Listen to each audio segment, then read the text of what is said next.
이른바 연어 술 파티 의혹을 주장했다가 위증 혐의로 재판에 넘겨진 이화영 전 부지사가 국민참여재판 결과 1심에서 징역형을 선고받았습니다.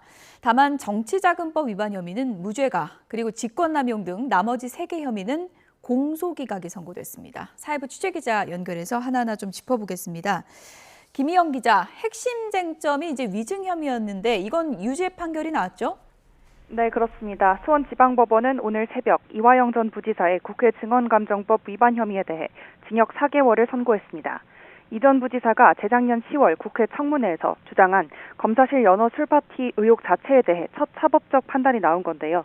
어제 오후 6시쯤부터 새벽까지 평일에 이어간 배심원단 7명 중 4명이 술자리가 없었다는 결론을 냈습니다.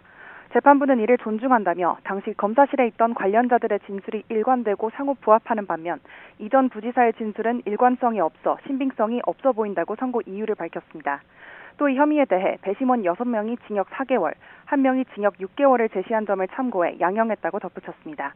앞서 어제 최종 의견에서 검찰은 술 반입을 위한 모든 조건을 성공하려면 0.4% 확률에 불과하다고 주장했지만 변호인은 법정에 가지고 들어온 소주를 꺼내 보이면서 하려면 할 수 있다는 취지로 반박하기도 했습니다. 네, 그러면 무죄가 선고된 혐의는 어떤 거죠? 네, 이 전 부지사가 김성태 전 쌍방울 회장과 공모해 지난 2018년과 2021년 이재명 대통령을 쪼개기 후원하도록 지시했다는 정치자금법 위반 혐의입니다. 배심원단은 만장일치로 무죄 판결을 내렸고 재판부도 이를 받아들여 합리적 의심을 배제할 정도로 범죄가 충분히 증명되지 않았다고 보고 무죄를 선고했습니다. 앞서 검찰은 이 혐의에 대해 분리 구형하며 벌금 500만 원을 선고해달라고 재판부에 요청했습니다. 또 아예 공소가 기각된 혐의도 있죠? 네, 이 전 부지사가 대북 묘목과 밀가루 지원 사업 과정에서 부당한 지시로 의무 없는 일을 하게 만들었다는 직권남용 등 혐의입니다. 배심원 7명 중 5명이 해당 혐의에 대해 공소권 남용이 아니라고 봤고 혐의에 대해서는 전원이 무죄라고 판단했지만 재판부는 이를 존중한다면서도 공소 제기 절차가 법률 규정에 위반된다며 직권으로 공소 기각을 선고했습니다. 검사가 관련 사건인 신명섭 전 경기도 평화협력국장을 기소할 때 이 전 부지사를 공범으로 입증하지 못했는데도 공범으로 적시해 방어권 없이 먼저 유죄 판단을 받게 한 뒤 기소한 만큼 공소권 남용에 해당한다는 겁니다. 이는 검찰의 쪼개기 기소 관행을 공소권 남용이라며 제도한 건 첫 판결입니다. 앞서 검찰은 정치자금법 위반을 빼고 위증 등 나머지 혐의에 대해 징역 2년을 구형했습니다.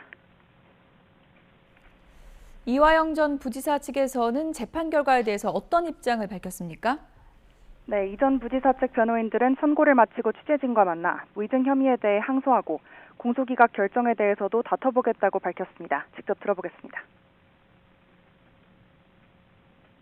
법원에서 이 소극적인 사실, 술이 발입된 사실이 없다는 걸 증명이 됐다. 그래서 피고인 이화영이 위증을 했다. 이건 도저히 납득이 안 돼요. 항소해서 꼭 다퉈볼 겁니다. 검찰은 판결문이 나오는 대로 판결 이유를 분석해 항소를 검토하겠다는 입장입니다.